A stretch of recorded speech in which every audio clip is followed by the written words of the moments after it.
Residents of Louisville, Kentucky are paying tribute to those who lost their lives after a tragic UPS plane bound for Hawaii crashed and exploded on takeoff Tuesday afternoon. Julia Richardson has the latest. The Lord is my shepherd, I shall not want. He makes me lie down in green pastures. Whether you're talking about the unit in and of itself or UPS in and of itself, we're still one big family, and that family grew a little bit smaller. Adam Jackson says he works for UPS and left the site of the crash shortly before it happened.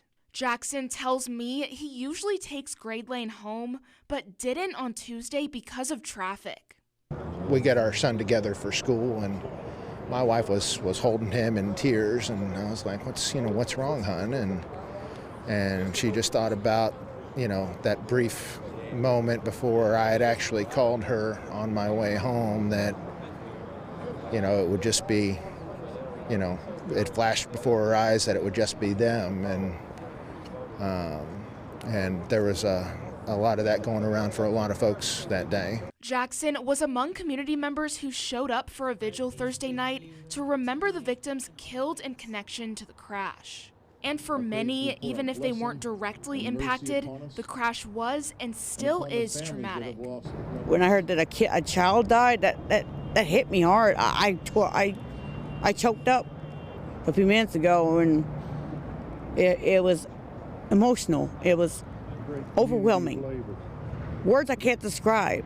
Part of the vigil, these crosses for people to sign, dedicated to the crash victims. Lutheran Church Charities provides the crosses and sends them to disasters and tragic events across the country. Clyde Lang, who lives in Louisville, just started building the crosses for the company a few months ago.